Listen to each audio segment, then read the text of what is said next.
Ya, baik. Alhamdulillahirrahmanirrahim. Acara parenting hari ini sudah dihadiri oleh 17, yaitu terdiri dari pengurus sama Bapak Ibu guru beserta ayah bunda tercinta yang dari rumah masing-masing. Ya, baik, di sini ada pengurus kami, Ibu Musrini Daruslan, ada Ibu Rini Darmayanti, dan Ibu Meta yang nun jauh dari Makassar. Oke. Ya, baik, karena jam sudah menunjukkan hampir jam 9, parenting pada pagi hari ini kita mulai sekarang. Assalamualaikum warahmatullahi wabarakatuh. Waalaikumsalam warahmatullahi wabarakatuh. Yang kami hormati Ibu Musrini Daruslan, Ibu Meta, Ibu Rini, beserta Ibu Kepala Sekolah, Ibu Endang Pahmawati, Ibu Admila Rosada selaku narasumber pada pagi hari ini yang saya cintai.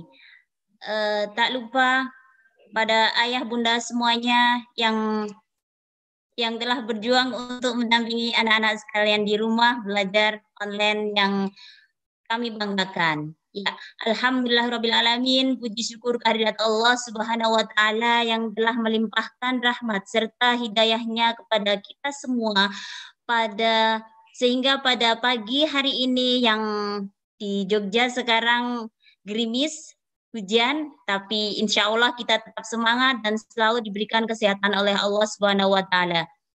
Kedua kalinya salawat dan salam kita curahkan kepada junjungan kita Nabi besar Muhammad sallallahu alaihi wasallam yang telah kita nanti-nantikan syafaatnya nanti di yaumil kiamah.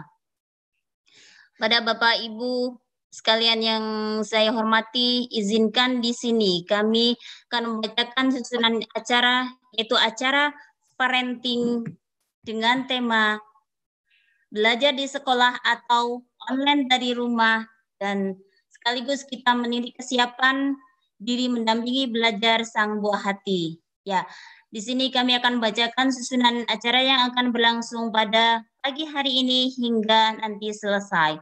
Yang pertama yaitu pembukaan, yang kedua sambutan dari pengurus Budi Mulia Al-Bayan yang akan disampaikan oleh Ibu Meta Sekarbuji Astuti, SSMA PhD.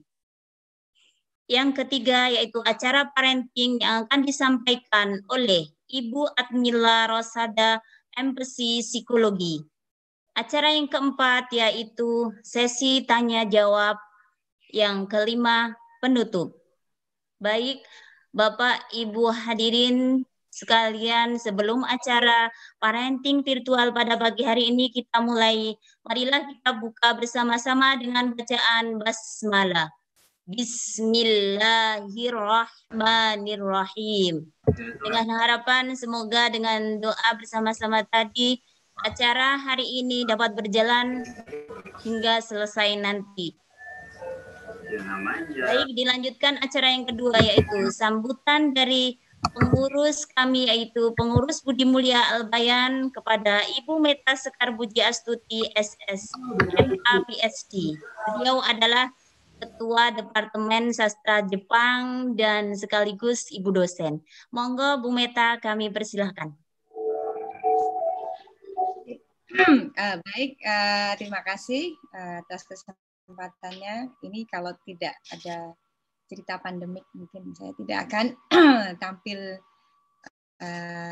di sini. Saya dari Makassar. Tadi mungkin perlu ditambahkan Ketua Departemen Sastra Jepang, tapi ada di Unhas ya, bukan di UGM, bukan di UII, bukan di UI. Oh iya, nanti, mohon maaf. Nanti yang punya sastra Jepang lainnya bisa, loh ini siapa ini, saya nggak kenal gitu. Oke, baik Meta. Oke, perkenalkan nama saya Meta. Saya putra dari Bapak Ibu Daruslan. Saya selalu cerita nama saya Meta itu dari kata mekanika tanah, karena dulu Bapak kami, Bapak Daruslan itu ketua sama mungkin dengan saya, ketua departemen, ketua Kaprodi Mekanika Tanah, jadi saya singkatan dari META. Dan saya senang sekali hadir di antara Bapak Ibu sekalian yang mengasuh mengasuh anak-anaknya di masa pandemi ini. Saya juga bisa membayangkan betapa susahnya pada saat-saat ini, tapi saya yakin kesabaran Bapak Ibu sekalian dalam menghadapi pandemi ini akan menjadi satu kenangan, memori, dan juga sebagai bagian dari sejarah kehidupan di dunia yang nanti tidak akan pernah terjadi lagi, karena konon kabarnya saya juga seorang sejarawan. Konon sejarah itu ada ritmenya, ada ritmanya. Nah, konon juga pandemi itu ritmenya adalah 100 tahun. Jadi kalau ada yang pandemi lagi 100 tahun lagi, itu artinya immortal, nggak mati-mati kan, 100 tahun usianya. Jadi ini kemungkinan besar adalah 100 tahun sekali, karena pandemik yang lalu itu 1918. Dan ini menurut hitungan-hitungan, bukan hitungan-hitungan ini ya, saya sebagai hitungan sejarawan, ini adalah persis hitungan 100 tahun dari masa lalu. Jadi kemungkinan itu nanti generasi kita ya 100 tahun lagi. Jadi ini adalah masa bersejarah, jadi jangan khawatir, semuanya akan baik-baik saja. Saya juga melakukan pengajaran secara virtual. Kakak saya juga Ibu Rini Darmawati juga dosen, dan semua dilakukan secara daring. Dan memang daring ini punya kiat-kiatnya tersendiri. Saya baru saja menyelesaikan mata kuliah, dan ternyata yang saya agak heran, ternyata dari beberapa mahasiswa saya ngomong, ternyata online itu baik-baik aja. Jadi ternyata ada juga sebagian dari mahasiswa saya yang malah happy dengan online. Tapi ada juga yang bilang, tapi kami kangen dengan suasana offline. Jadi semua itu ada baiknya, ada ininya. Yang penting kita syukuri saja bahwa ini semua kita sudah lewati, dan insya Allah akan dilewati, dan semuanya akan baik-baik saja. Jadi memang ini adalah cara Tuhan untuk memberikan kita kesempatan meriset manusia untuk kembali mencintai tanaman, bunga-bungaan, ikan-ikan, dan keluarga kita. Saya baru saja diminta oleh salah satu fund saya, The Japan Foundation, saya ingin mengutip jadi saya diminta untuk memberikan satu macam video singkat gitu ya. Dan kemudian saya menemukan mungkin kata-kata mutiara itu bisa kita dapatkan dari mana saja. Jadi saya mengutip kata Mother Teresa, mungkin kalau yang angkatan generasi muda tidak kenal siapa itu Mother Teresa. Mother Teresa itu adalah seorang biarawati, tapi beliau mendapatkan Nobel Perdamaian, dan beliau mengatakan demikian, kalau Anda semua ingin mengubah dunia atau membuat perdamaian dunia, maka kembalilah keluarga. Sayangilah keluarga, sayangilah anak-anak Anda, dan semua keluarga Anda. Nah, kata-kata ini sangat-sangat sangat berhubungan dengan situasi dalam pandemi ini. Jadi perdamaian dunia itu bisa diwujudkan dengan menyayangi keluarga. Nah, dalam salah satu kejadian ini dengan kita, bagaimana kita menyayangi anak-anak, bagaimana kita memberikan pendidikan yang terbaik untuk anak-anak, itu adalah cara kita menyayangi keluarga kita. Jadi saya yakin dengan kegiatan yang sepertinya sederhana seperti ini, saya yakin kita sedang melakukan gerakan perdamaian dunia. Boleh percaya atau tidak, tapi saya yakin ini adalah bagian adil dari kita semua, dari Budi Mulia Albayan, Bapak-Bapak Ibu sekalian, anak-anak kita yang kita cintai, untuk mewujudkan satu peradaban dunia baru yang untuk mencapai nanti sebuah persamaan dalam satu dunia yang sama. Demikian dari saya, mungkin itu saja. Mohon maaf kalau saya agak berpanjang lebar, tapi semangat bagi semua Bapak Ibu guru, kepala sekolah, kemudian juga Bapak Ibu anak-anak yang ada di sini, semangat karena ini adalah bagian dari peradaban dunia yang sedang dibentuk untuk perubahan yang lebih besar untuk masa mendatang. Terima kasih. Wassalamualaikum warahmatullahi wabarakatuh. Waalaikumsalam warahmatullahi wabarakatuh. Baik, terima kasih disampaikan kepada Ibu Meta yang telah memberikan sambutannya pada pagi hari ini. Ya, saatnya kita akan mendengarkan acara parenting yang akan disampaikan oleh Ibu Admila Rosada, MPC Psikologi, dan nanti sekaligus akan disambung oleh Ibu Kepala Sekolah, Ibu Endang Bahmawati. Monggo dipersilahkan Ibu Mila. Baik, terima kasih Bu Asna selaku MC pada pagi hari ini. Luar biasa Bu Asna sudah membuka dengan semangat ya hari ini ya. Saya sapa dulu yang terhormat Ibu tercinta, Ibu Daruslan. Assalamualaikum Bu. Meskipun virtual ini saya bisa melihat wajah Ibu yang sangat menenangkan, mendamaikan gitu ya Bu ya. Alhamdulillah bisa silaturahim dengan Ibu secara virtual. Yang terhormat juga Ibu Meta dan juga Ibu Rini selaku pengurus dari Al-Bayan. Salam kenal Bu Rini dan Bu Meta. Ibu Endang Bahmawati selaku kepala sekolah dari Budi Mulia Al-Bayan yang saya hormati dan saya sayangi. Dan juga Bapak Ibu, orang tua, ayah bunda dari anak-anak tercinta di KBTK Budi Mulia Al-Bayan. Assalamualaikum warahmatullahi wabarakatuh. Alhamdulillah ini Jogja sedang hujan dari semalam, belum berhenti dan hujannya sepertinya merata dari saya di Bantul, ini tadi di Sleman juga hujan, di kota Jogja hujan. Namun alhamdulillah kita masih tetap bisa silaturahim bersua di sini untuk parenting yang ketiga yang diinisiasi oleh Bu Endang bersama tim di KBTK Budi Mulia Al-Bayan dengan semangat di hari Sabtu ini. Saya juga mengapresiasi ayah bunda yang bersedia hadir secara virtual. Luar biasa ya, hari Sabtu semangat belajar bersama-sama dari rumah masing-masing dan semoga apa yang kita niatkan ini diridhoi Allah sebagai sebuah upaya untuk mencari ilmu dan senantiasa menjadi orang tua, menjadi pendamping anak, menjadi teman anak yang fasilitatif, yang penuh kebahagiaan dan penuh cinta kasih. Kita niatkan seperti itu ya Bunda. Baik, seperti tadi sudah disampaikan Bu Asna, saya Bu Mila. Beberapa orang tua di sini saya sudah pernah bertemu ya pada parenting sebelumnya. Saya di sini berbicara selaku psikolog sekolahnya Budi Mulia Al-Bayan. Ini sebuah hal yang sangat positif juga, sangat perlu kita apresiasi. Al-Bayan memberikan sebuah layanan psikologi dengan menghadirkan seorang psikolog itu juga luar biasa ya. Tidak semua sekolah punya psikolog, tetapi Al-Bayan menginisiasi ini dengan sangat baik. Jadi Bapak Ibu, orang tua yang menyekolahkan putra-putrinya di Al-Bayan adalah sebuah pilihan yang tepat. Begitu. Baik, Bu Asna boleh minta tolong mungkin di-share screen untuk PowerPoint saya.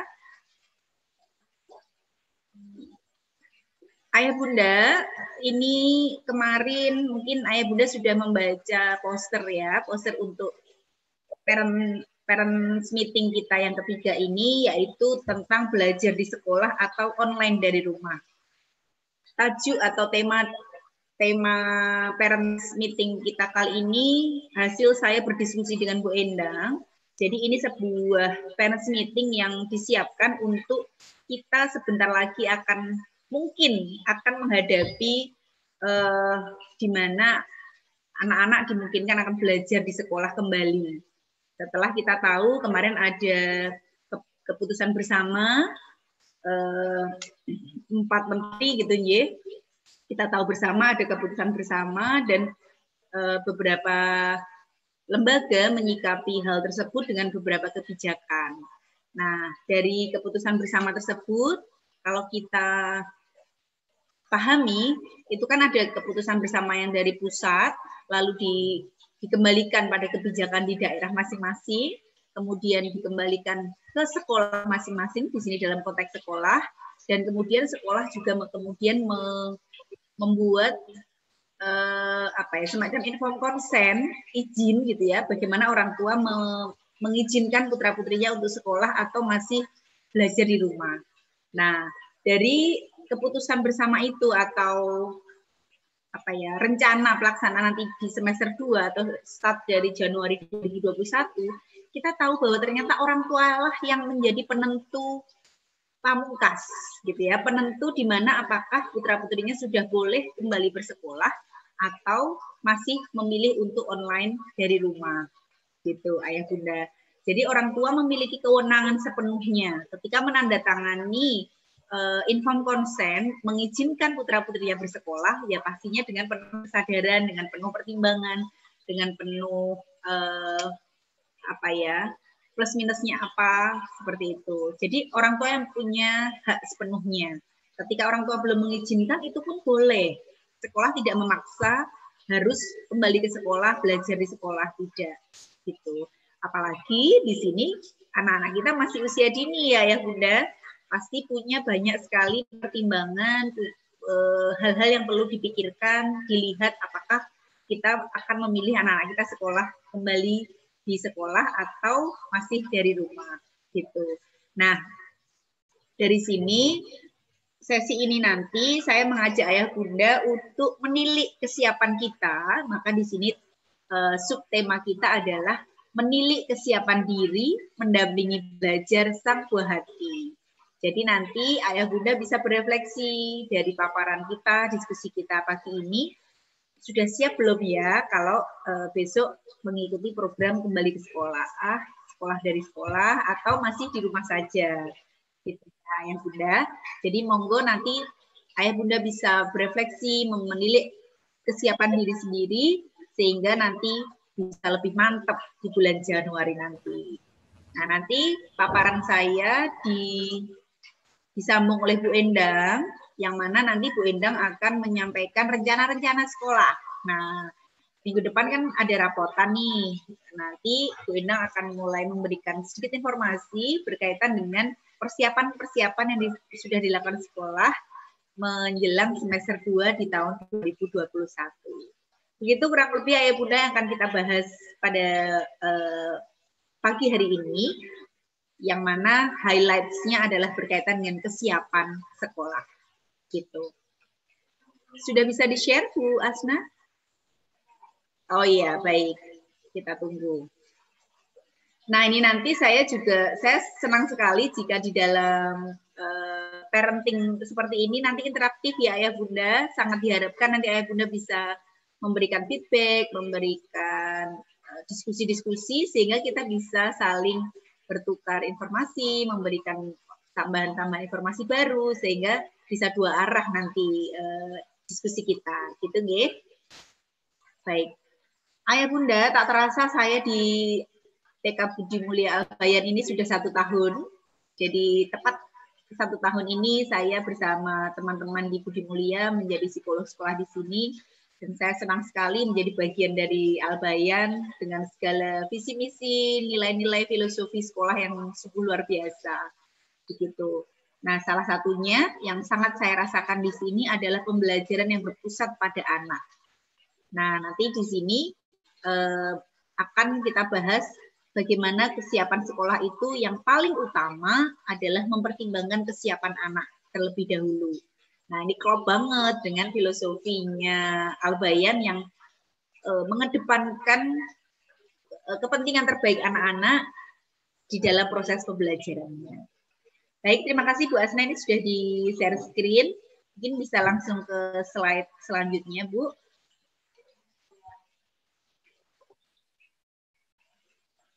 Ya, ini sekilas profil saya, Ayah Bunda. Saat ini saya mengembangkan lembaga saya sendiri yang saya namai Wisesa Consulting. Dan saya menjadi psikolog di 2 tempat utama, yaitu di Klinik Prasanti dan juga di TK Budi Mulia Albayan ini. Gitu. Di samping itu juga saya mengisi beberapa sesi-sesi parenting, terapi psikologi, kemudian juga masih menulis beberapa buku, begitu ya. Dan di atas semua itu saya juga masih punya PAUD, usia seperti putra-putri Bapak Ibu. Anak saya yang terakhir, anak ketiga masih usia 4,5 tahun. Kalau yang 2 udah remaja, udah SMP semuanya. Gitu. Ini profil sekilas saya tinggal di Bantul, di Jalan Wonosari, kilometer 12. Dan asli saya dari Jawa Timur, Tulungagung. Tapi udah 20 tahun di Yogyakarta. Gitu, ini slide selanjutnya, Bu Asna. Ini berkaitan dengan buku-buku yang pernah saya tulis bersama teman-teman di Sekolah Tumbuh, di tempat saya waktu sebelumnya. Saya bekerja di Sekolah Tumbuh Yogyakarta. Ini buku-buku yang pernah saya tulis bersama teman-teman. Semuanya berkaitan dengan pendidikan inklusi dan multikultural. Gitu. Baik, langsung saja kita masuk ke materi utama, Ayah Bunda. Nah, ini dia. Jadi pagi ini kita akan banyak membahas berkaitan dengan kesiapan sekolah. Nah, kesiapan sekolah ini dari judulnya ini kita bisa cerna sebenarnya di balik kata kesiapan sekolah ini apa sih yang mengandung makna apa, begitu, apakah sekolah dalam arti gedungnya, lembaganya, atau kesiapan untuk bersekolah bagi anak, atau kesiapan orang tua untuk menyekolahkan anaknya. Nah, ini banyak sekali makna yang bisa kita ulik dari kalimat kesiapan sekolah ini, Ayah Bunda, yang mana nanti kita akan mencoba apa tuh sebenarnya kesiapan sekolah itu, siapa saja yang terlibat di dalam menyiapkan untuk bersekolah, mengapa harus siap sekolah, lalu kapan waktu yang tepat, berkaitan dengan pandemi ini, karena ini nanti konteks kesiapan sekolah yang akan kita ulik di sini, nanti lebih banyak berkaitan dengan konteks pandemi. Gitu ya. Tadi terima kasih Bu Meta sudah memberikan prolog yang luar biasa bahwa ini ada akhirnya. Betul, sepakat dengan yang disampaikan Bu Meta tadi. Pandemi ini ada awalnya, kemarin sudah diawali di Indonesia sekitar bulan Februari, Maret begitu ya, dan pasti ada akhirnya gitu. Ini nanti semoga segera berakhir. Itu berkaitan dengan kapan kita akan siap sekolah gitu. Lalu di mana sebaiknya bersekolah, apakah masih di rumah ataukah sudah siap untuk sekolah, dan bagaimana teknisnya nanti kita ulik bersama berkaitan dengan kesiapan sekolah ini. Nah, kesiapan sekolah sendiri pada slide selanjutnya, Bu Asna, ya.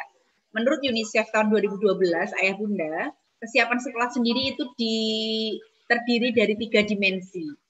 Ya, ada dimensi keluarga, dimensi anak, dan dimensi sekolah. Nah, ini semakin menjelaskan, semakin membuat gamblang bahwa kesiapan sekolah itu sendiri merupakan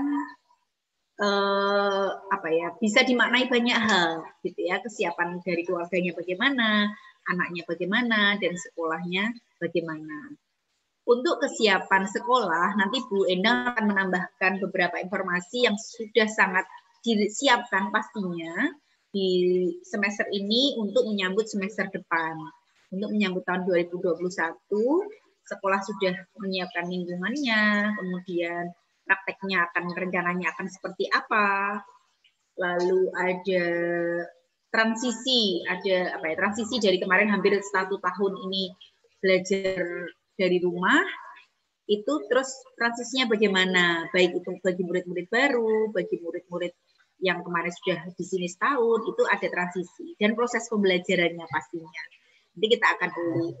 Nah, dari 3 dimensi ini, Ayah Bunda, kita akan melihat yang pertama itu kesiapan yang dimensi yang pertama dulu, yaitu dimensi yang tengah ini, Ayah Bunda, yaitu dimensi anak. Kenapa kita bahas anak dulu? Lagi-lagi ini selaras dengan filosofi dari Albayan berkaitan dengan anak adalah kita utamakan sebagai pilar utama di dalam pendidikan. Kita membuat kebijakan, membuat teknis pembelajaran, lalu mengupayakan segala sesuatu itu semuanya harus berangkat dari kepentingan terbaik anak. Maka mari kita lihat dulu kesiapan sekolah dari dimensi anak. Monggo Bu Asna, next slide. Nah, ini dia. Untuk kesiapan anak, Ayah Bunda, kita akan lihat dari kesiapan dasar, lalu nanti di slide selanjutnya ada kesiapan lanjut. Nah, kesiapan dasar di usia anak usia dini, usia 2-6 tahun ya, yang di sini bahkan mungkin kalau kemarin ada daycare gitu malah usia 6 bulan gitu, lebih kecil lagi. Nah, ini kita kontekskan dalam kesiapan dasar anak di usia 2-6 tahun, usia KB dan TK. Kesiapan dasarnya terdiri kurang lebih dari 5 hal ini Ayah Bunda, yaitu literasi, berkaitan dengan bahasa, lalu numerasi, berkaitan dengan angka-angka dan logika matematika, kemudian kemampuan melakukan perintah, tertarik dengan aktivitas belajar, serta kerjasama dengan teman. Nah, saya ingin mengajak Ayah Bunda untuk merefleksikan bagaimana setahun ini Ayah Bunda mendampingi anak-anak di rumah berkaitan dengan kesiapan dasar ini. Sudahkah anak-anak mendapatkan fasilitasi sesuai dengan kebutuhannya pada aspek-aspek ini, aspek literasi, numerasi, lalu kemampuan melakukan instruksi, aktivitas belajar yang dibuat semenarik mungkin, dan juga bagaimana bersosialisasi dengan teman-temannya. Bagaimana, apakah sudah itu difasilitasi di rumah? Yang saya tahu di Al-Bayan juga menyediakan program home schooling gitu ya, didampingi gurunya yang datang ke rumah. Nah, yang saya tahu juga guru sangat fasilitatif, menyediakan sumber belajar, kemudian fasilitasi di rumah begitu ya, untuk memfasilitasi aspek-aspek ini. Nah, di luar aktivitas belajar bersama guru, baik itu online maupun homeschooling, bagaimana orang tua, sudahkah memberikan fasilitasi yang memadai berkaitan dengan kesiapan dasar anak ini? Gitu. Nah, kaitannya dengan nanti ketika kita akan menyambut semester 2 yang rencananya ada pembelajaran tatap muka, apakah ini juga akan menjadi target? Apakah ini akan menjadi hal-hal yang diuli gitu ya, difasilitasi oleh guru? Nah, ini bisa kita lihat pada kesiapan anak gitu Ayah Bunda. Maksud saya adalah usia anak Ayah Bunda misalnya sekarang di usia TKA, yaitu usia 5 tahun misalnya. Nah, disinilah Ayah Bunda bisa mengobservasi kemampuan literasinya di level mana, kemampuan numerasinya di level mana, bagaimana kemampuan untuk menangkap sebuah perintah dan melakukan sesuai dengan instruksi yang diberikan. Itu yang perlu diobservasi. Ayah Bunda punya senjata untuk mengasesmen anak yang paling dasar adalah observasi Ayah Bunda. Ayah Bunda punya waktu yang banyak gitu ya di rumah bersama anak, itu sangat bisa digunakan untuk melakukan observasi. Nah, dengan observasi itu berarti Ayah Bunda sudah melakukan yang namanya asesmen. Begitu. Nah, dari situ Ayah Bunda bisa memberikan fasilitasi sesuai hasil asesmen tersebut. Begitu kurang lebihnya. Nah, kaitannya dengan kesiapan anak pada kerjasama dengan teman, ini yang kemudian cukup menjadi tantangan ya bagi kita, terutama saat ini ketika pandemi. Pastinya kesempatan main dia bersama teman-teman di luar rumah pasti berbeda dengan kesempatan main pada waktu-waktu sebelum pandemi. Gitu. Nah, ini juga menjadi peran kita, menjadi tugas kita sebagai orang tua, bagaimana kita tetap memberikan stimulasi pada aspek kerjasama dengan teman, gitu. Bagaimana aspek kerjasama dengan orang lain ini tetap terfasilitasi di situasi pandemi ini, gitu. Ini kemarin saya juga sempat diskusi dengan Bu Endang ya, bagaimana ya teknis-teknis yang berkaitan dengan sosial ketika itu nanti sekolah beneran, sekolah luring gitu ya, tatap muka gitu. Nah, ini juga perlu menjadi pertimbangan kita bahwa aspek sosial ini tetap perlu difasilitasi, tetap perlu distimulasi oleh kita sebagai guru maupun orang tua. Gitu. Ini untuk kesiapan dasarnya ya Bunda. yang mana ini bisa kita fasilitasi dari rumah, dan di sekolah pastinya ini juga menjadi bagian dari indikator belajar. Gitu. Lalu selanjutnya ada kesiapan lanjut. Untuk kesiapan lanjut ini lebih kompleks lagi, Ayah Bunda. Ini lebih kompleks dari kesiapan dasar, sudah melibatkan fisik dan motorik, perkembangan emosi sosial, sikap belajar yang lebih kompleks, lebih akademis, kemudian perkembangan bahasa dan pengetahuan umum serta logika matematika. Begitu. Nah, ini kesiapan lanjut ini kalau di dalam kurikulum K13 yang digunakan oleh sekolah ini sudah termaktub gitu ya. Ayah Bunda bisa melihat ini juga besok saat rapotan begitu. Nah, kita bisa refleksi saat ini, apakah kesiapan anak pada aspek kesiapan lanjut ini sudah kita fasilitasi dengan baik saat belajar dari rumah kemarin? Kalau dulu waktu di sekolah ya pastinya ada di sekolah ya. Sebelum pandemi dulu di sini ada kegiatan fisik motorik pasti ada. Kemudian di sini juga ada sentra Montessori. Di sana juga di sini banyak sekali diulik berkaitan dengan pengetahuan umum, bahasa, matematika, begitu ya. Sikap belajar di Montessori kan sangat rigid sekali aturan-aturan penggunaan alat-alatnya, begitu ya.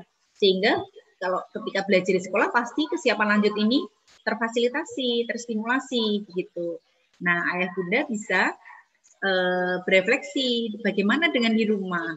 Apakah sudah menyediakan kesempatan-kesempatan main bagi anak yang memfasilitasi kesiapan lanjut ini, begitu Ayah Bunda. Fisik motorik misalnya, apakah ketika kita di masa pandemi orang tua ini harus membagi waktu antara WFH, lalu juga dengan mendampingi anak belajar, itu sudah banyak beraktivitas untuk kesiapan lanjutnya ini. Kita bisa berefleksi di praktek di keluarga kita masing-masing. Kalau saya sendiri terus terang belum. Untuk anak saya PAUD ini saya masih belum seimbang ya antara bagaimana membagi aktivitas pekerjaan di rumah saya sebagai orang dewasa, sebagai orang tua dengan anak-anak. Itu belum sepenuhnya mampu gitu ya. Enaknya sekolahin dulu gitu ya, begitu jam sekolah, hari sekolah ya sudah berangkat, sudah gitu. Seolah-olah itu sudah selesai tanggung jawab kita untuk memberikan fasilitasi ke anak. Tapi di pandemi ini bagaimana itu menjadi peran dan tanggung jawab kita sepenuhnya gitu. Nah, maka lagi-lagi saya mengajak Ayah Bunda untuk berefleksi di sini. Sudahkah kita menyediakan kesempatan-kesempatan untuk mengasah kesiapan anak-anak ini? Itu ya Ayah Bunda. Ini kita sudah membahas berkaitan kesiapan anak, yang mana kesiapan dasar dan kesiapan lanjut ini bisa menjadi pertimbangan kita berkaitan dengan besok Januari kita akan mengambil program apa, akan konfirmasi ke sekolah dengan memilih program apa, gitu ya. Yang mana satu hal yang ingin saya tekankan bagi kita semua adalah fasilitasi atau stimulasi memberikan kesempatan belajar, kesempatan main bagi anak adalah hak anak. Sehingga itu adalah menjadi kewajiban kita, ya Bunda. Anak berhak mendapatkan pendidikan terbaik. Dan kita sebagai orang tua wajib memberikan pendidikan terbaiknya. Gitu. Maka Ayah Bunda perlu menyiapkan diri juga, nanti kita akan bahas di kesiapan keluarga untuk memfasilitasi anak-anak untuk tumbuh kembang terbaiknya. Itu ya, Ayah Bunda. Saya pengalaman di anak saya yang PAUD ini, dulu dia punya riwayat prematur, dia lahir dengan berat badan sangat rendah, sehingga pengalaman saya mendampingi atau membesarkan anak dengan prematuritas ini memberikan pengalaman sangat berharga bagi saya, bahwa stimulasi, fasilitasi, atau mungkin bagi anak-anak dengan kebutuhan khusus terapi, itu adalah kunci utama untuk memberikan optimalisasi tumbuh kembang anak. Gitu. Jadi mari kita menjadi orang tua yang fasilitatif, stimulatif, sehingga bisa mendorong anak-anak juga tumbuh kembang optimal. Itu ayah bunda untuk kesiapan anak kita sudah selesaikan satu hal. Kemudian kita bisa masuk ke slide selanjutnya, Bu Asna, Nyentulung. Kita masuk ke kesiapan sekolah dulu, ayah bunda. Sebelum nanti saya mengajak lebih dalam lagi ayah bunda berefleksi untuk kesiapan keluarga, gitu ya. Nah, ini terima kasih Bu Asna sudah membuka untuk slide kesiapan sekolah. Nanti akan pada slide kesiapan sekolah ini akan banyak disambung oleh Bu Eni. Saya menyampaikan tentang kesiapan sekolah ini secara umum, yang mana kita bisa tarik dalam konteks pandemi ya. Kesiapan sekolah sendiri terdiri dari beberapa indikator, yaitu lingkungan yang aman, nyaman, dan inklusif.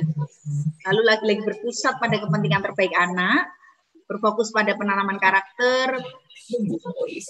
Nah, ini pondasi-pondasi atau hal-hal yang mendasar dari penyediaan lingkungan.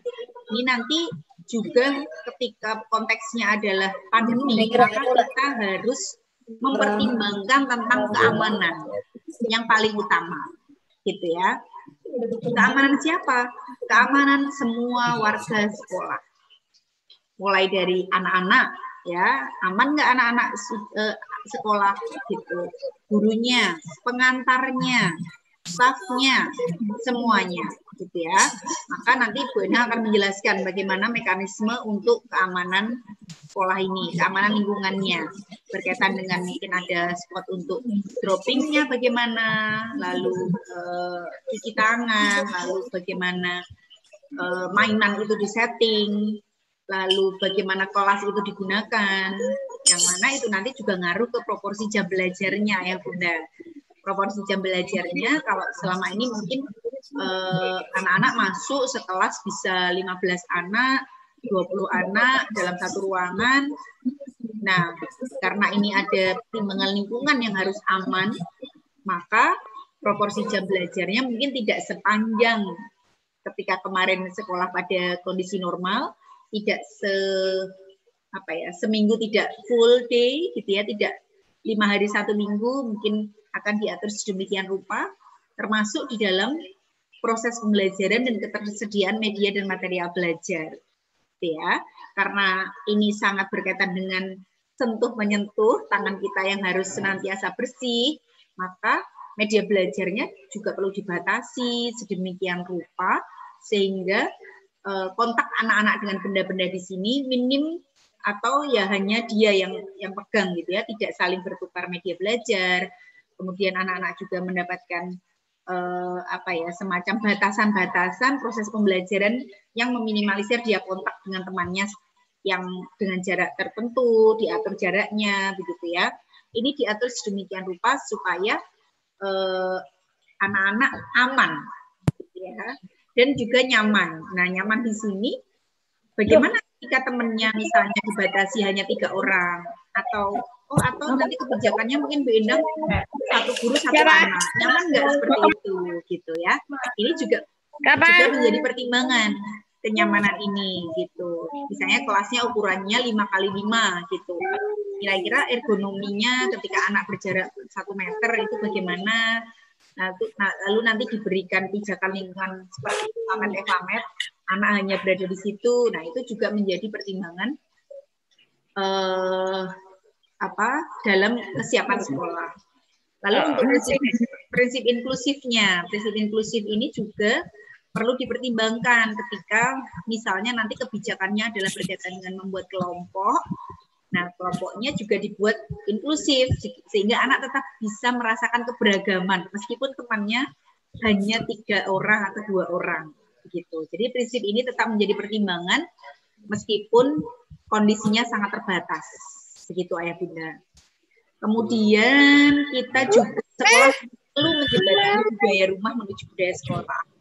Artinya ketika tadi di slide sebelumnya yang dimensi keluarga dan dimensi sekolah itu kan ada yang namanya transisi ya Bunda ya.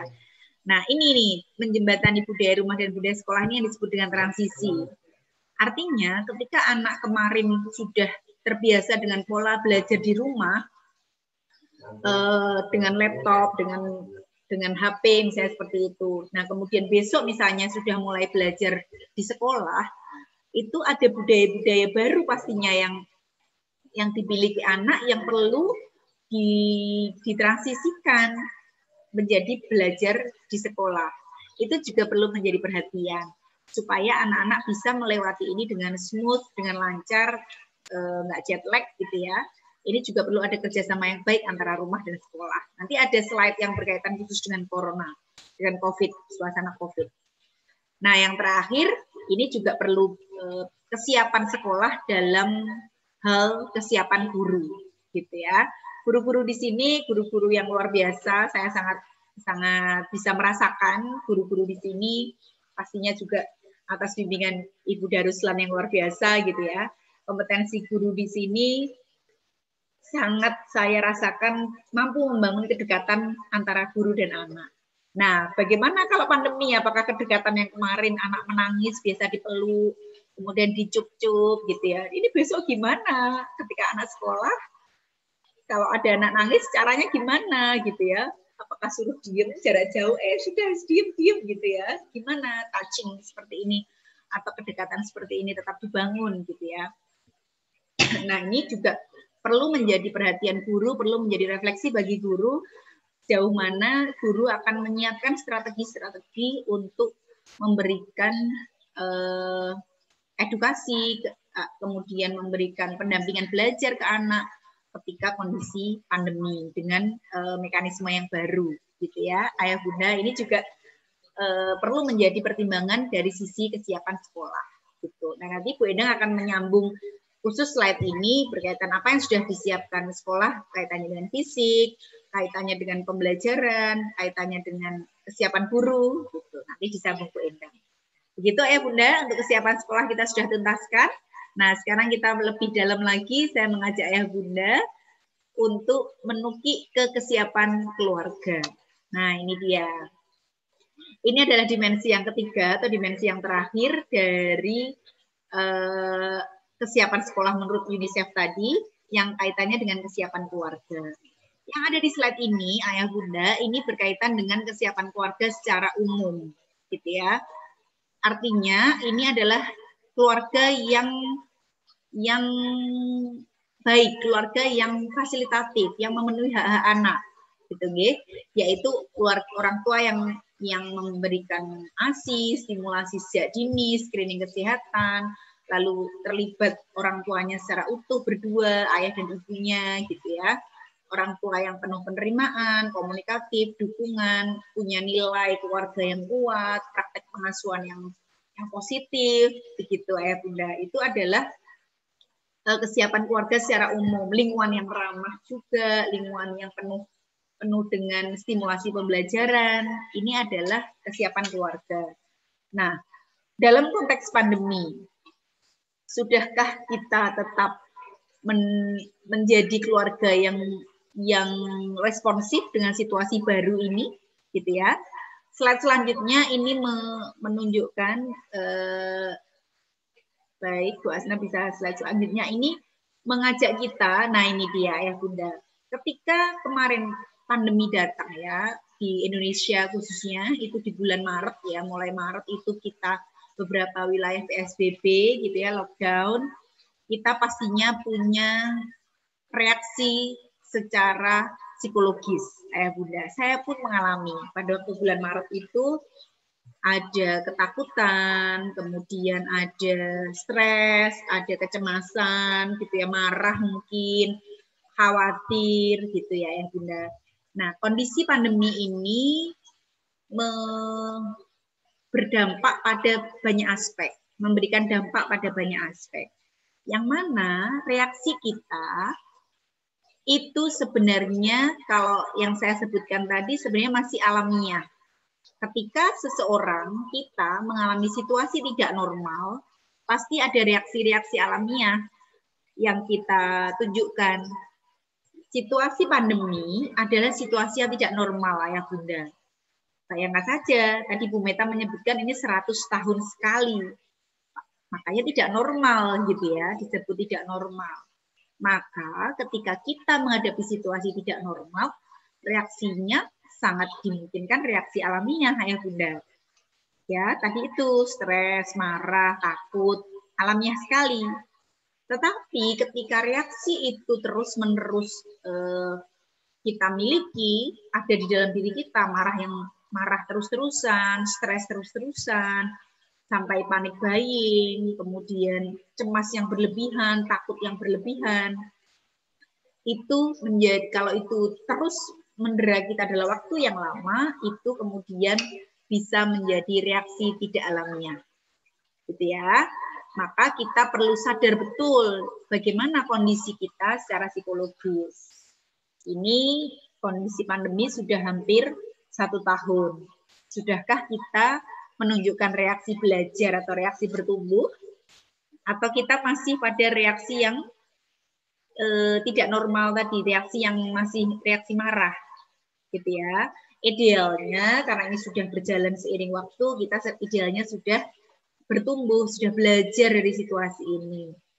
Nah, slide selanjutnya ini menggambarkan layer-layer arah gitu ya, di mana kita berada di zona mana. Masihkah kita di zona ketakutan?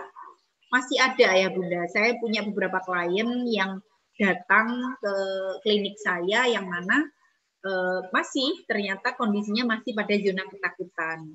Masih punya rasa takut, rasa marah, masih mengeluh, masih mengkhawatirkan kondisinya saat ini, nanti masa depannya bagaimana gitu ya atas kondisi pandemi ini. Masih, tetapi juga banyak juga yang sudah zona belajar dan zona bertumbuh. Nah, mari kita merefleksikan diri kita. Sudahkah kita menjadi orang tua yang berjalan menuju zona belajar? Mengapa kita perlu berefleksi ayah bunda? Karena ketika kita sebagai orang tua mampu untuk bertumbuh ke zona untuk belajar dan bertumbuh, maka anak kita pun juga akan belajar dari kita. Gitu. Ini slide selanjutnya menunjukkan bagaimana apa yang anak lihat itu akan menjadi bahan mereka untuk bertumbuh juga, begitu.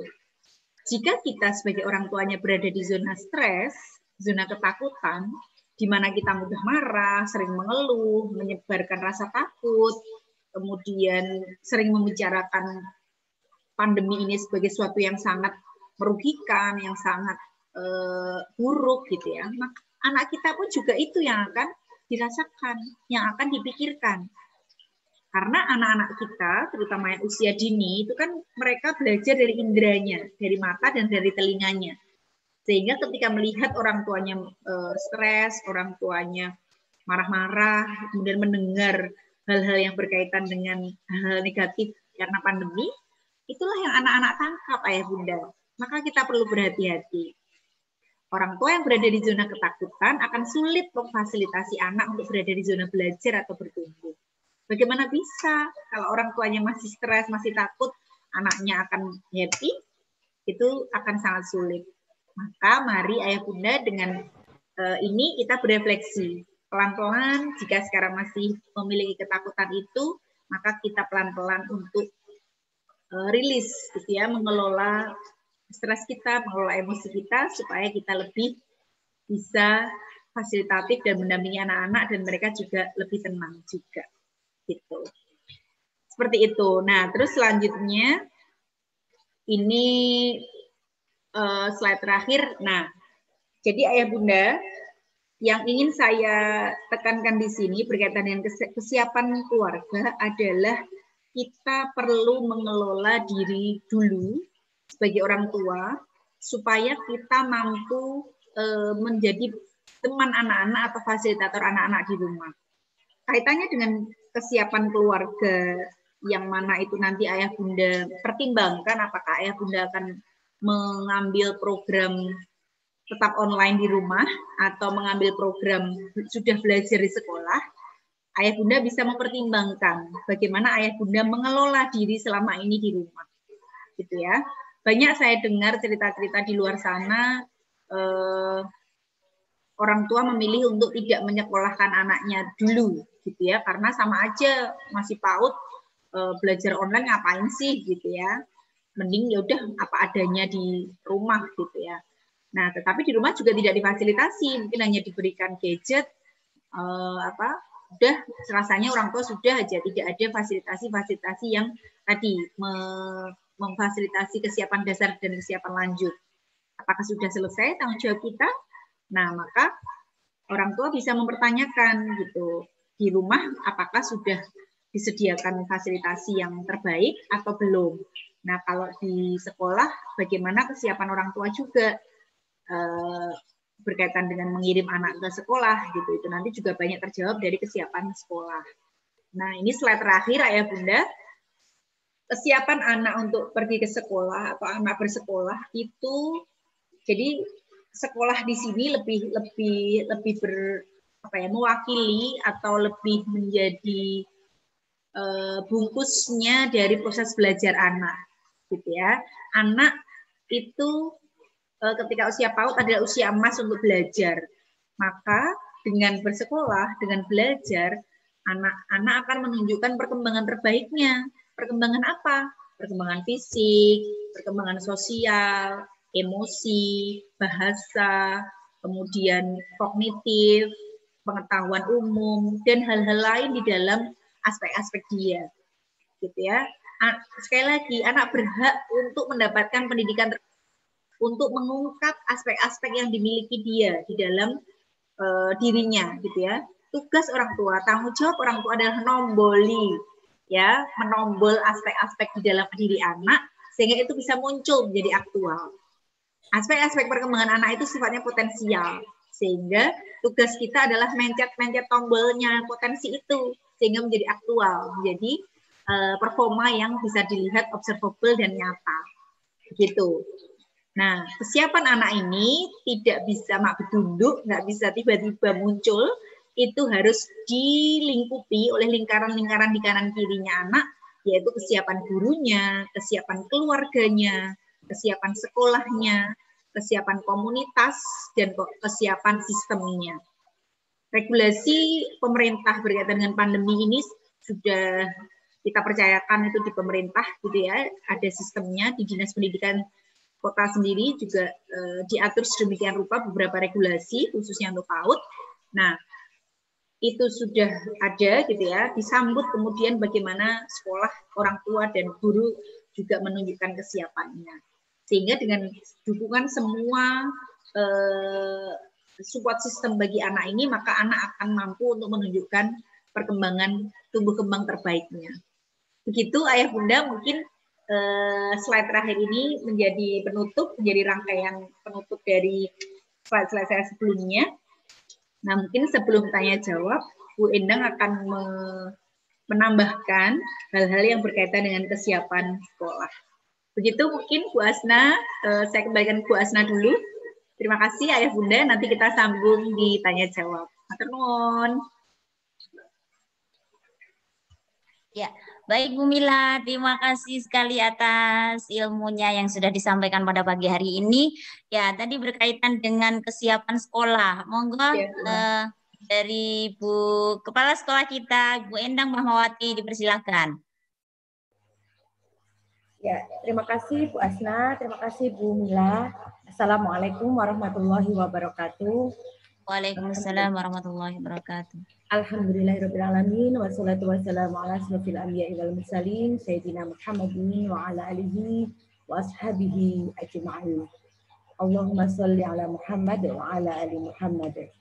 Yang kami hormati, yang kami sayangi Ibu Muslimin Darussalam selaku pengurus dari Budi Mulia Al-Bayan, ada Bu Rini, ada Bu Meta, dan yang kami sayangi Bu Mila, psikolog kami yang alhamdulillah masih berkenan mendampingi Budi Mulia Al-Bayan sampai saat ini. Mudah-mudahan kerjasama yang baik dari kita ini akan terus berjalan dengan baik dan insya Allah membawa kebaikan buat sekolah dan juga buat Bu Mila juga. Amin ya rabbal alamin. Bapak Ibu, wali murid semua yang kami sayangi, yang kami cintai, terima kasih atas kepercayaannya yang sampai saat ini masih bisa bergabung dengan kami di Budi Mulia Al-Bayan. Dan terima kasih pula atas partisipasi pagi ini yang bisa mengikuti pertemuan virtual yang kami adakan untuk menutup semester 1 ini. Nah, menyambung yang sudah disampaikan oleh Bu Mila tadi, bahwasanya mengulik juga dari adanya keputusan bersama yang kemarin ada dan dikeluarkan itu membuat kita juga berupaya untuk menyiapkan sebaik mungkin jika nanti memang sekolah tatap muka itu memang diizinkan. Gitu. Karena memang tidak semata-mata dari sekolah untuk membuka tatap muka, tapi nanti dari dinas terkait, dari dinas pendidikan, kemudian dari Pemprov Kota Yogyakarta juga apakah membolehkan untuk kita membuka kelas secara tatap muka atau tidak.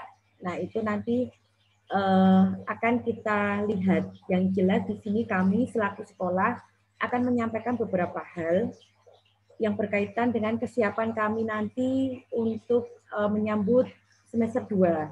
Karena insya Allah semester 2 akan kita mulai nanti di bulan Januari, dan minggu depan kita akan sudah bertemu untuk penerimaan rapor sesuai dengan jadwal yang sudah kita buat.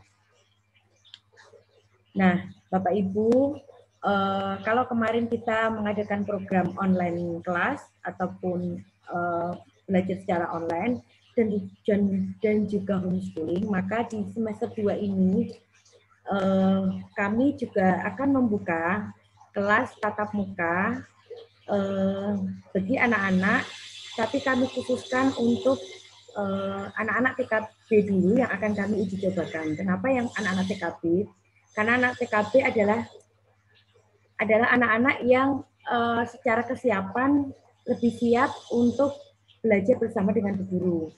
Mereka sudah pernah sekolah, mereka pernah ketemu dengan kita, mereka sudah terbiasa dengan lingkungan yang ada di sekolah, mereka tahu di mana toilet, mereka tahu tempat-tempat yang mungkin untuk anak-anak yang belum pernah sekolah perlu kami mengadakan semacam istilahnya itu orientasi. Nah, gitu. Kami perlu mengadakan orientasi dan lebih spesifik lagi untuk anak-anak yang belum pernah sekolah. Tapi untuk anak-anak TKB, insya Allah mereka sudah terbiasa dengan lingkungan kami, jadi kami akan menguji cobakan untuk anak-anak TKB bagaimana jika nanti ada tatap muka. Namun, ini semua adalah pilihan. Kami tidak menentukan orang tua untuk mengikuti program kami yang tatap muka. Kami serahkan lagi kepada orang tua wali murid, terutama yang TKB, bagaimana kesiapan, kemantapan orang tua untuk melepas anak-anak sekolah di masa pandemi. Tentunya kami juga mengusahakan semaksimal mungkin apapun yang harus kami siapkan, insya Allah ini sudah mulai kami siapkan, dan ketika nanti rapotan, insya Allah Bapak Ibu sudah bisa melihat bagaimana kesiapan kami, kemudian ruangan kami yang akan kami pakai itu seperti apa, nanti Bapak Ibu bisa meninjau langsung ketika pembagian rapor.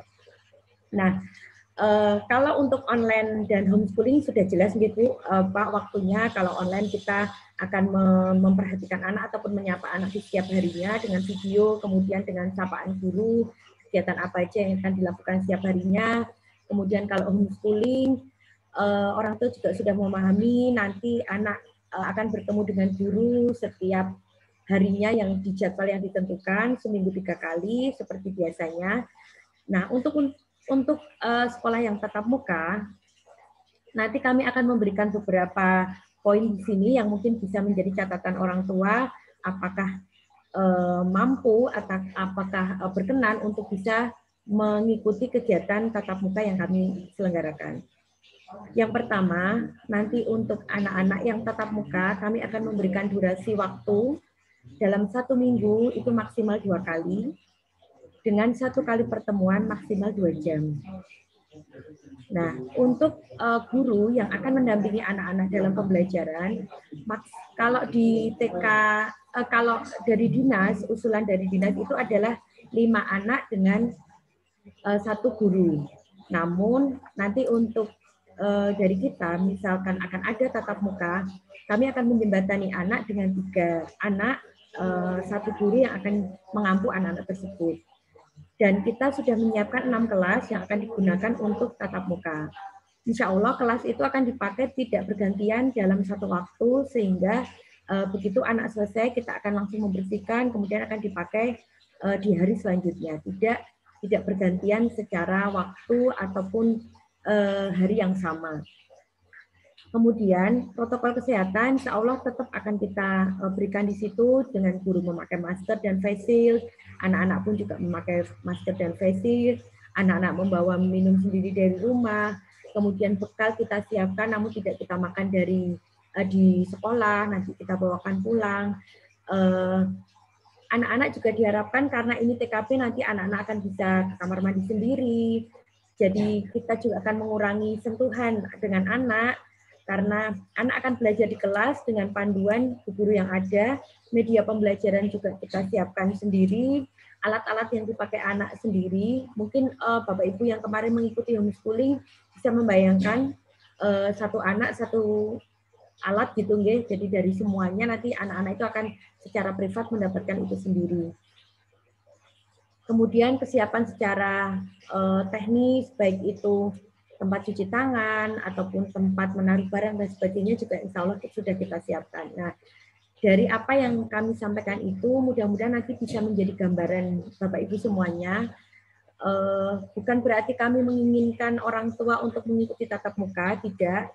Namun karena ada himbauan ataupun SK yang dikeluarkan oleh Menteri yang sekolah itu diperbolehkan untuk tatap muka, kami mencoba menjembatani itu. Namun keputusan mutlak untuk Bapak Ibu menyekolahkan anak mau online homeschooling ataupun tatap muka itu adalah saya kembalikan ke orang tua lagi. Dan melihat kondisi yang sekarang Jogja mungkin baru menaik, mudah-mudahan nanti di Januari Allah memberikan jalan yang terbaik buat kita, karena harapan kami sosialisasi anak itu akan kita dapatkan ketika tatap muka. Karena ketika homeschooling anak tidak bisa bermain dengan teman-temannya, ketika online anak-anak juga tidak bisa bermain dengan teman-temannya. Jadi mudah-mudahan dengan tatap muka, meskipun dengan teman yang terbatas, dengan tempat yang terbatas, anak-anak bisa bermain dengan teman-temannya, dengan bu guru juga, terutama yang TKB, agar mereka nanti keluar dari TK itu bisa merasakan di detik-detik akhir mereka melepas sekolah di TK itu. Saya jadi terharu karena saya yakin orang tua pasti kangen menyekolahkan anak-anak, anak-anak juga pasti kangen, begitu pula bu guru, karena kreativitas bu guru akan sangat terbantu dengan adanya anak-anak di sisinya, bisa mengeksplorasi keinginan anak dan juga mengembangkan apa yang menjadi kreativitas kita itu karena adanya anak-anak di samping kita. Mudah-mudahan dengan harapan yang besar dari kami ini sesuai dengan nanti waktu yang akan berjalan di awal Januari, insya Allah kita akan bertemu jika memang itu dimungkinkan, dan nanti saat penerimaan rapot kami ingin orang tua juga bisa memberikan sedikit gambaran gitu, mungkin maunya seperti apa, jadi bisa untuk kami menata ulang apa yang harus kami lakukan selanjutnya. Harapan kami yang terbaik untuk putra-putri Bapak Ibu semuanya, mudah-mudahan pandemi ini bisa kita lewati dengan indah, seperti Bu Meta juga sampaikan, ini adalah waktunya kita bisa berkumpul dengan keluarga, kita waktunya bisa melihat alam di sekitar kita untuk kita perhatikan, kemudian juga mudah-mudahan yang pandemi di 100 tahun biasanya ini berjalan itu kita bisa melewatinya dengan baik.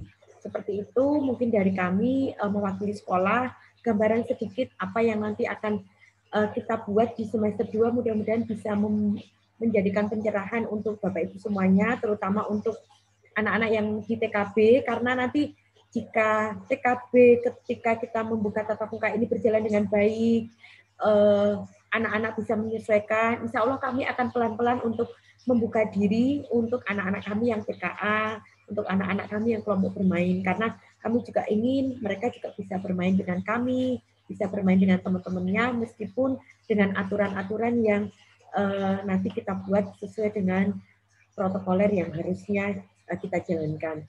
Demikian Bapak Ibu sekalian, mohon maaf apabila dalam penyampaian kami masih banyak kekurangan, masih banyak hal yang belum kita kupas lebih banyak lagi. Insya Allah besok di penerimaan raport Bapak Ibu bisa menanyakan kepada kami hal-hal yang terkait dengan kegiatan pembelajaran di semester 2. Demikian kami kembalikan ke Bu Asna untuk waktu selanjutnya. Assalamualaikum warahmatullahi wabarakatuh. Waalaikumsalam warahmatullahi wabarakatuh. Ya, baik Bu Endang, terima kasih banyak atas gambaran yang telah disampaikan untuk pembelajaran di sekolah nanti yang insya Allah akan dilaksanakan di tahun depan yaitu bulan Januari. Ya, monggo sekarang saatnya sesi tanya jawab kita buka. Persilakan untuk Ayah Bunda berkaitan tadi yang sudah disampaikan oleh Bu Mila tentang bagaimana kesiapan anak, kesiapan orang tua sendiri dari rumah, dan monggo kami persilahkan.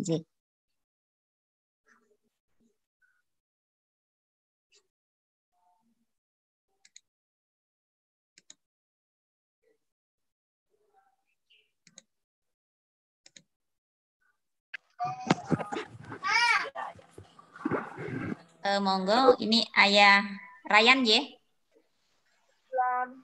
Halo, Assalamualaikum. Waalaikumsalam, ya Bapak. Monggo. Pada Bu-ibu, guru semua Bapak, perkenalkan saya Abu atau ayah orang tua dari Ryan dan Rafis. Jadi saya ada 2 anak yang sekolah di Budi Mulia, 1 playgroup, 1 TKA.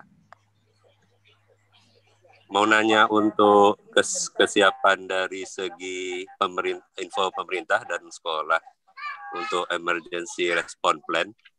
Jika seandainya nanti terjadi hal tidak diinginkan, misalnya ada yang pas belajar gitu, ada yang ya semoga nggak jadi misalnya positif gitu, apa respon atau strategi dari pemerintah? Apakah perlu di lockdown dulu beberapa minggu atau dihentikan dulu atau gimana ya? Itu saja. Terima kasih.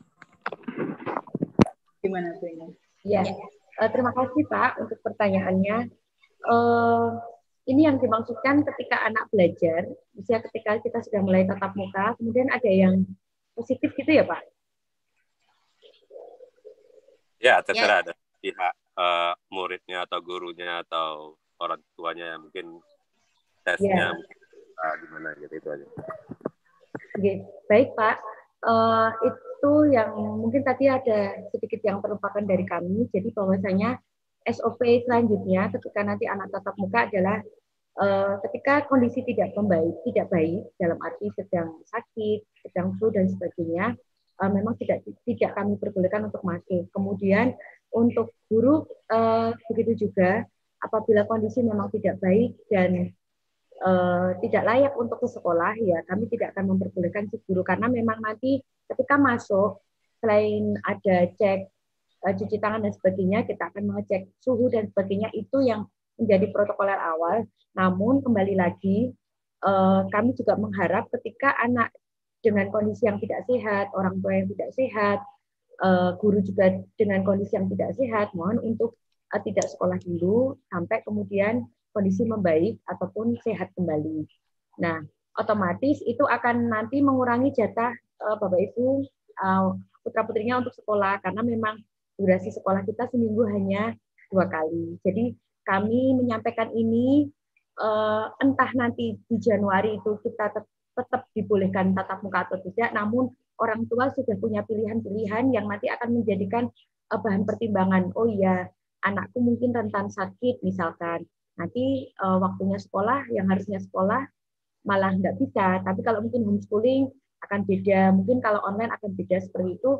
Nanti mungkin hal-hal yang terkait dengan kesehatan, kemudian dengan kondisi masing-masing dari kita, itu nanti bisa menjadi bahan pertimbangan. Itu Bapak.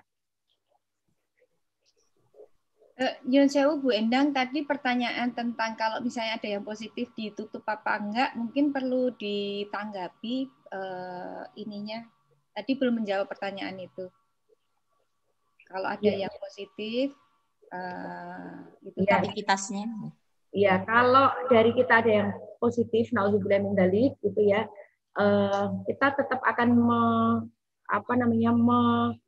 melakukan sesuai dengan protokoler, yaitu ya sekolah kita hentikan dulu, kemudian kita tracing, kemudian nanti karena di kami juga ada dokter, jadi nanti kita akan konsultasikan harusnya bagaimana tracingnya dengan anak-anak dan sebagainya, itu tetap akan kita lakukan.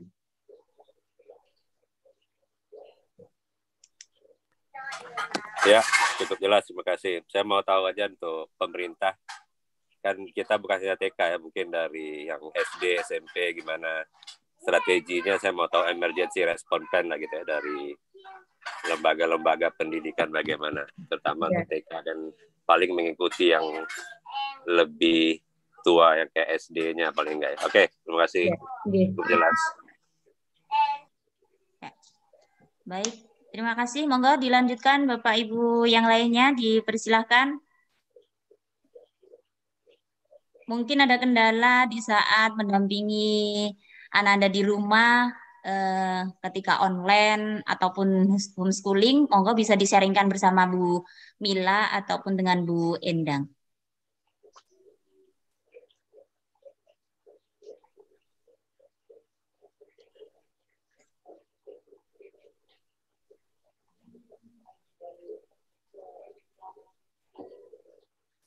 Ya, monggo Bapak Ibu, seperti yang disampaikan Bu Asna, karena sudah 1 semester ini online, kemudian homeschooling sudah berjalan, apakah ada yang bisa disampaikan ke kami sebagai evaluasi, baik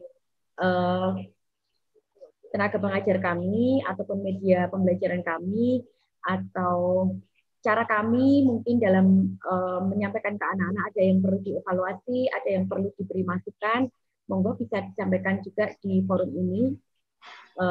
Kita terbuka saja. Atau mungkin tadi ketika saya menyampaikan ini, Bapak Ibu sibuk untuk memilih, aduh, mau gimana ya ini nanti kalau sekolah tatap muka. Tapi insya Allah tatap muka juga kita tidak mengambil langkah sendiri.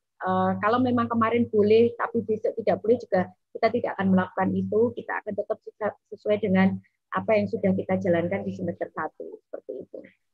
Monggo Bapak Ibu silahkan bisa memberikan evaluasi ke kami, ataupun bertanya, ataupun sharing mungkin dengan Bu Mila juga bisa. Monggo.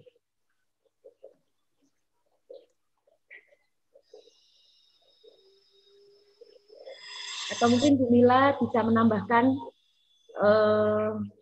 sebenarnya di Jogja itu kesiapannya bagaimana Bu Mila? Atau mungkin Bu Mila sedikit mengetahui hal itu, atau ya karena memang tidak dipungkiri sekarang kan Jogja mungkin kalau di peta itu ya Bu Mila ya, itu kan merah membara. Peta itu secara apa ya, prediksi itu apakah memang seperti itu atau bagaimana? Karena memang kita secara awam tidak memahami yang namanya seberapa ini sih yang namanya kalau dibikin merah itu sampai seberapa banyak penduduknya yang kena, seperti itu. Ya, baik Bu Endang matur nuwun. Mungkin sebelum ke pertanyaan Bu Endang tadi, saya kaitannya sama pertanyaan dari Pak Patria tadi ya, berkaitan dengan emergency response. Bagus sekali Bapak pertanyaannya, dan itu memang sangat berhak orang tua mengetahui gitu ya, bagaimana berkaitan dengan emergency response khususnya di Al-Bayan ini begitu. Nah, tadi Bu Endang sudah menyampaikan SOP yang akan dilakukan berkaitan dengan apa ketika besok pembelajaran luring akan dilakukan, dan juga Bu Endang juga sudah menyampaikan berkaitan dengan jika misalnya nanti ada yang positif di antara warga sekolah begitu.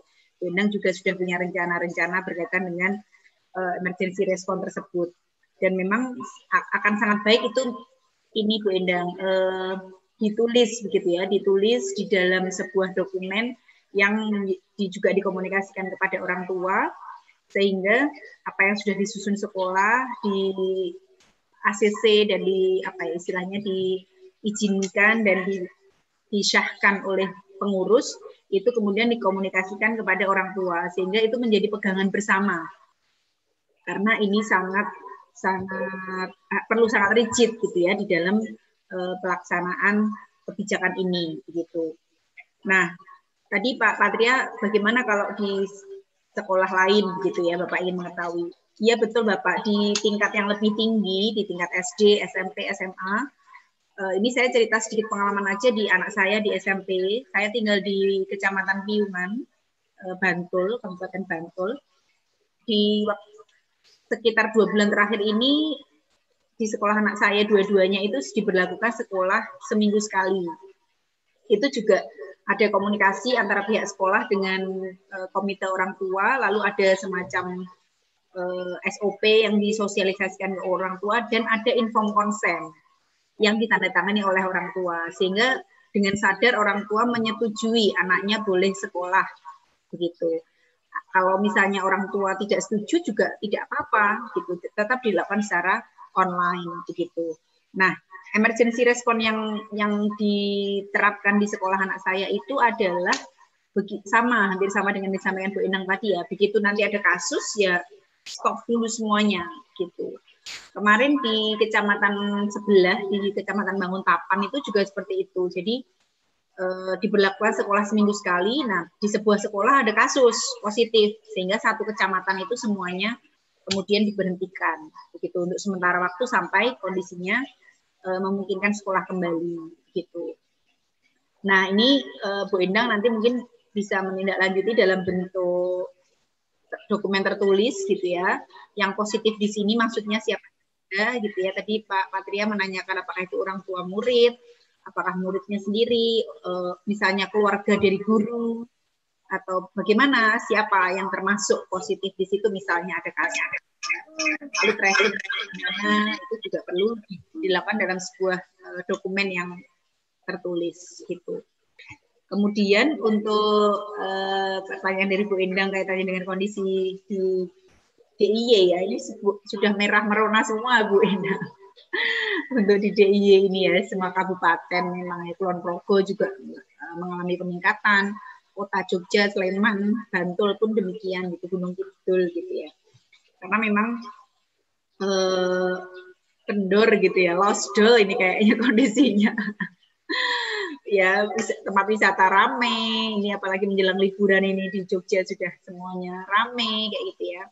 Maka kita mari di lembaga pendidikan ini kita disiplin dimulai dari diri kita sendiri. Kita tidak bisa mengontrol orang lain, yang bisa kita kontrol adalah diri kita sendiri gitu ya. Dan saya juga melihat, saya beberapa kali ikut home visit ya dengan guru ketika melakukan homeschooling, saya lihat protokol kesehatan guru-guru ketika home visit baik gitu ya, dengan tetap menggunakan masker ketika belajar dengan anak-anak. Nah, itu mungkin ini kesempatan ayah bunda di sini memberikan feedback gitu ya, apakah ada prosedur-prosedur atau protokol-protokol yang perlu masih sekolah tambahkan, misalnya apakah perlu pakai face shield, apakah anaknya juga harus pakai masker, kan selama ini sepertinya pakai masker hanya gurunya gitu ya. Ini mungkin parents meeting ini menjadi ruang kita untuk bisa saling berdiskusi gitu. Itu Bu Endang mungkin tambahan dari saya. Ya. Baik, terima kasih Bu Mila. Nyuwun sewu Bu Endang, boleh saya Oh iya Bu Mila. Nyuwun sewu, saya sudah copot-copot jadi saya kamera off. Karena saya mikir tadi dia nggak keluar lagi, cuman saya agak sedikit gatel seperti biasa. Saya suka gatelan kalau ada sesuatu yang menurut saya agak penting. Begini, saya juga berbagi pengalaman. Makassar juga merah merona membara, pernah hitam juga, dan universitas kami juga pernah, dan saya harus memberikan kabar yang cukup buruk bahwa di universitas kami ada beberapa hari ini ada yang meninggal karena COVID juga. Dosennya maksudnya, dosen dan staf. Tapi mungkin tidak ada di media biasa itu. Jadi mungkin satu adalah tingkat fleksibilitas. Jadi mungkin ya kita juga belum tahu universitas kapan akan mulai luring ya, offline. Tapi nanti saya kira kita ikuti saja pemerintah akan kapan diselenggarakan, itu saja. Kemudian meskipun ini kabar baik tapi juga kabar buruk, anak-anak konon kabarnya imunitasnya jauh lebih tinggi daripada orang tua, jadi sebenarnya lebih rentan universitas daripada usia muda. Tapi apa namanya, tetap saja kita harus sadar di situ. Jadi meskipun anak-anak, tapi ya kita harus sadar diri untuk itu. Itu satu. Kemudian mungkin saya sekedar usul lagi, kalau misalnya ada yang ingin disampaikan, biasanya dengan mic atau dengan tatap muka ini mungkin masih agak malu-malu. Mungkin nanti bisa dibikin Google Form, Bu Endang, untuk memberikan masukan yang bisa di-sharekan untuk ayah bunda dan bapak ibu, mama papa dan mami dedi semuanya. Itu satu. Kemudian yang kedua, barangkali ini mungkin agak terlewat ya. Mungkin saya baru saja baca dari seseorang yang dia concern dengan kesehatan. Ada cara yang lebih efektif untuk tes swab, yaitu menjaga makanan, asupan sosial media juga, asupan yang mungkin Bu Mila lebih ngerti, asupan sosial media itu sekarang menjadi racun bagi tubuh kita karena itu menurunkan imunitas. Jadi kalau kita punya face shield tapi itu dari kepala dan jiwa kita, itu jauh akan lebih membantu daripada obat-obatan ya. Jadi itu satu. Kemudian tambahkan rasa bersyukur yang lebih besar karena itu juga akan meningkatkan imunitas. Jadi makanan yang baik, mumpung kita ini mungkin kalau ada yang menanam kangkung itu juga bisa dijadikan makanan yang lebih sehat atau makanan yang lebih bukan instan. Saya kira semuanya sudah sadar mengenai ini. Jadi itu mungkin yang perlu ditambahkan. Tadi belum ada pembicaraan mengenai ini. Mohon maaf, saya selalu gatel untuk sesuatu hal yang menurut saya kurang gitu. Mohon maaf Bu Endang, terima kasih. Terima kasih Bu Meta. Untuk form nanti memang ini sedang kita siapkan. Nanti orang tua bisa memilih ataupun bisa memberikan masukan di situ apa yang menjadi kendala ataupun perbaikan untuk kami saat online maupun homeschooling kemarin. Nah, mudah-mudahan tadi wacana ini tidak memberatkan Bapak Ibu semua karena ini hanya wacana yang kami sampaikan berkaitan dengan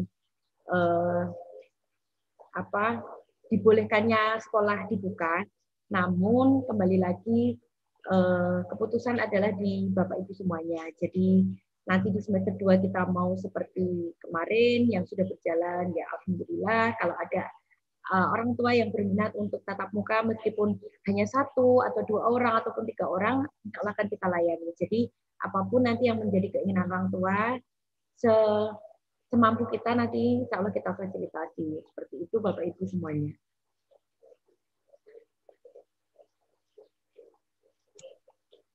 Dan Bu Asna mungkin Bapak Ibu wali murid sudah cukup karena sudah tidak ada yang bertanya atau sudah jelas atau bagaimana. Saya juga ini bagaimana Bapak Ibu, apakah sudah jelas, apakah sudah tidak ada pertanyaan? Ya, apa mungkin orang tua sudah ini ya Bu, sudah memantapkan hati ini. Ya. Memantapkan hati untuk bulan Januari dengan yang sudah disampaikan Bu Mila sama Bu Endang tadi, sehingga orang tua sudah merasa, oh ya besok saya Januari mau tetap homeschooling atau mau tatap muka atau online, seperti itu mungkin ya. Ini Bu Mila, mungkin kalau yang pembelajaran online sih ini ya, kebetulan saya juga punya anak yang usia 5 tahun dan nantinya dia harusnya sekarang sudah persiapan untuk SD. Nah, sosialisasi dan kesiapan baca tulisnya itu, kalau baca tulis mungkin bisa ya kita ya. Untuk sosialisasinya itu apakah ada gambaran nih untuk dari Bu Mila? Kalau di rumah misalkan online dia di rumah kan dia nggak bisa ketemu nih sama teman-teman yang lain. Kalau ketemu sama teman-teman lain kan pasti ada ini ya, ada konflik tuh. Dia harus berkompetisi atau dia harus bisa berbagi atau hal lain yang kadang bisa terjadi di sekolah jika tatap muka gitu. Ya Bu Asna, pertanyaan yang sangat baik, sangat bagus sekali. Ini juga banyak sekali menjadi pertanyaan orang tua secara umum ya Bu Asna ya. Kaitannya kalau pembelajaran online itu bisa lah ya, yang sifatnya akademik, mungkin kognitif, bahasa gitu, mungkin masih bisa terasa. Tapi gimana nih dengan aspek sosial gitu? Betul sekali yang tadi disampaikan Bu Asna, ketika anak-anak bersosialisasi itu juga belajar. Justru paling banyak belajarnya ketika mereka menghadapi the real life, gitu. Kondisi nyata bersosialisasi di situ betul ada resolusi konflik, ada bagaimana menyelesaikan masalah, bagaimana mereka memahami temannya, bagaimana mereka memahami perasaannya dia sendiri, begitu ya. Di situ banyak sekali belajarnya anak-anak dan terstimulasi banyak sekali aspek-aspek melalui bersosialisasi. Betul sekali Bu Asma. Nah, namun bagaimana kemudian sekarang mereka bersosialisasinya terbatas gitu ya, tidak bisa dengan bebasnya untuk berteman dengan teman-teman baik itu di sekolah maupun di rumah gitu. Nah, banyak saya juga bahkan punya klien yang dulu sebelum pandemi aja jarang sekali main dengan teman di rumah gitu. Temannya hanya di sekolah. Itu banyak klien-klien saya yang seperti itu karena mungkin kondisi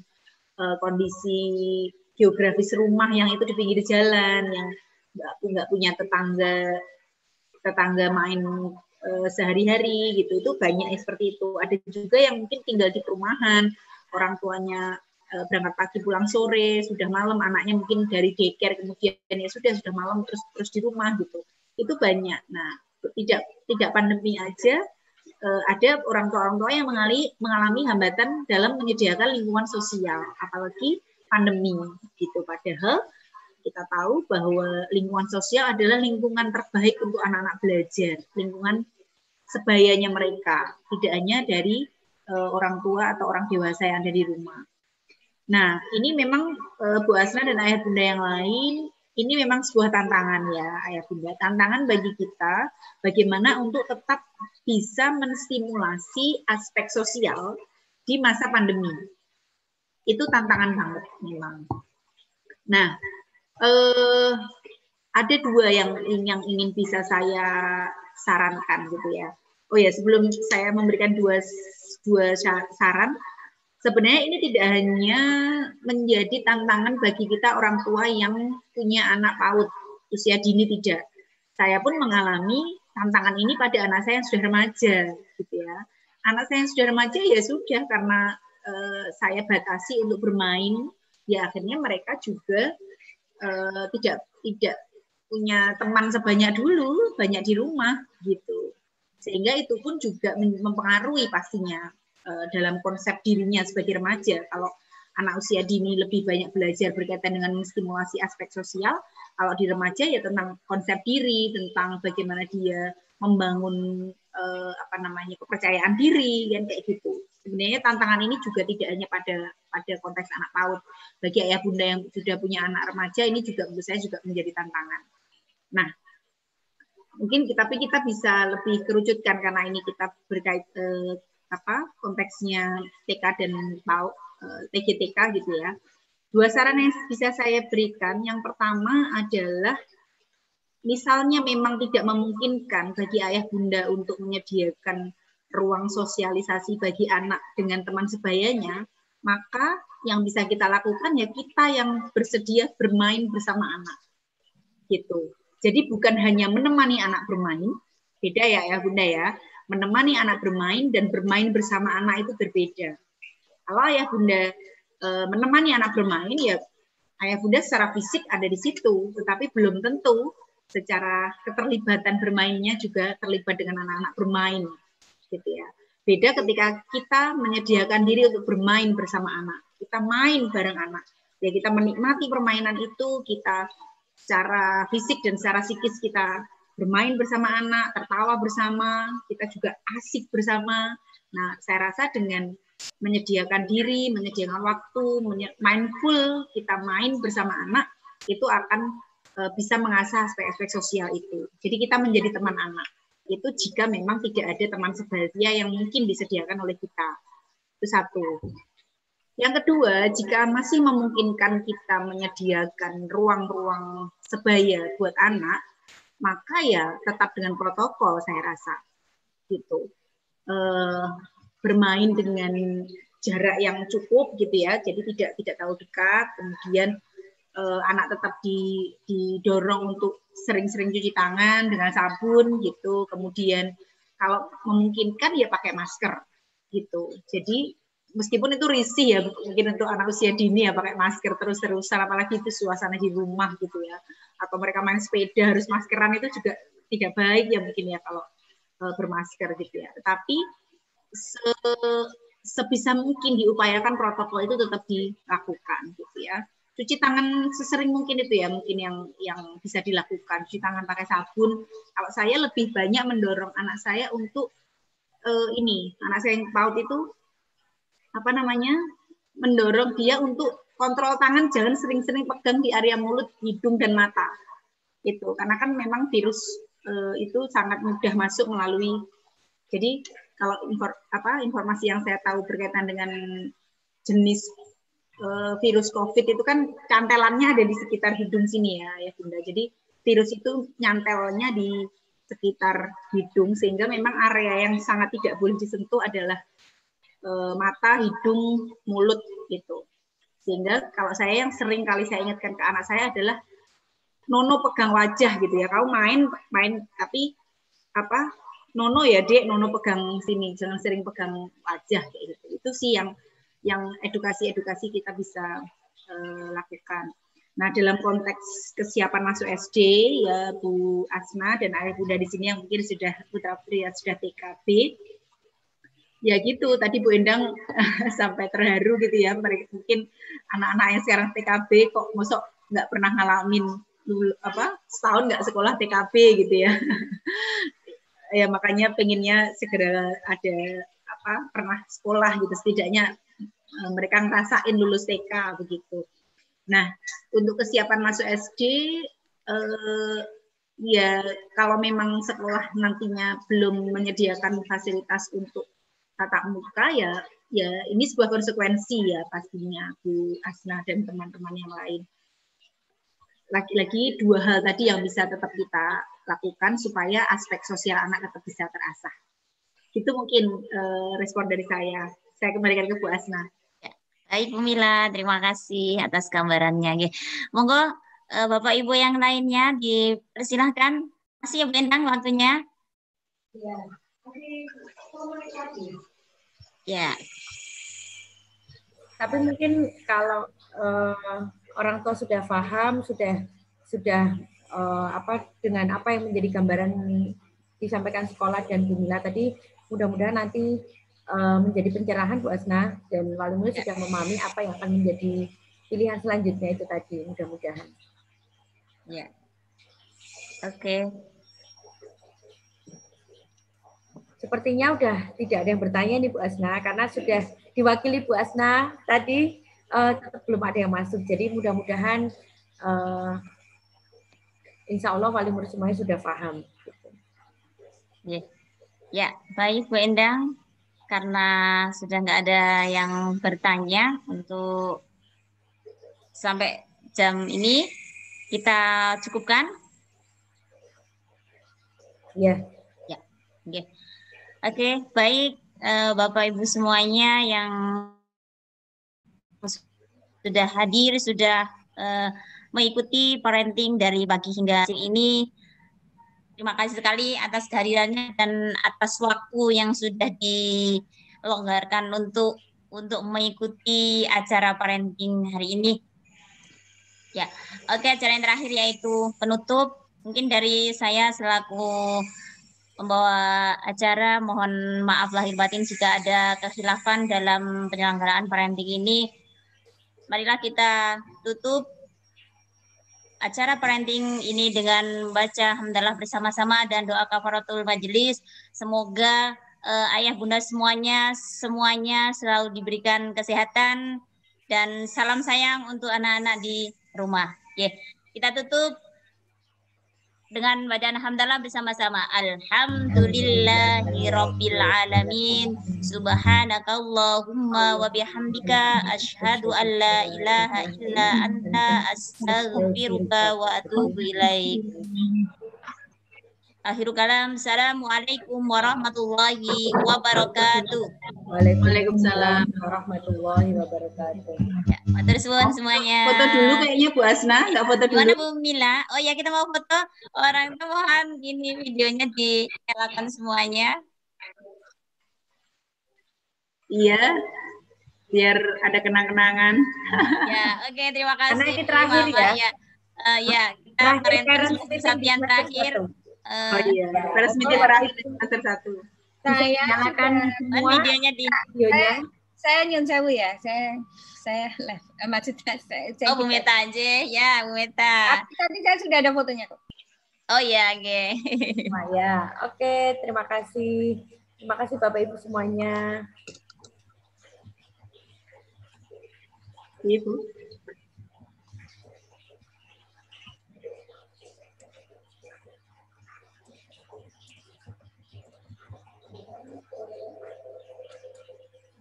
Sudah.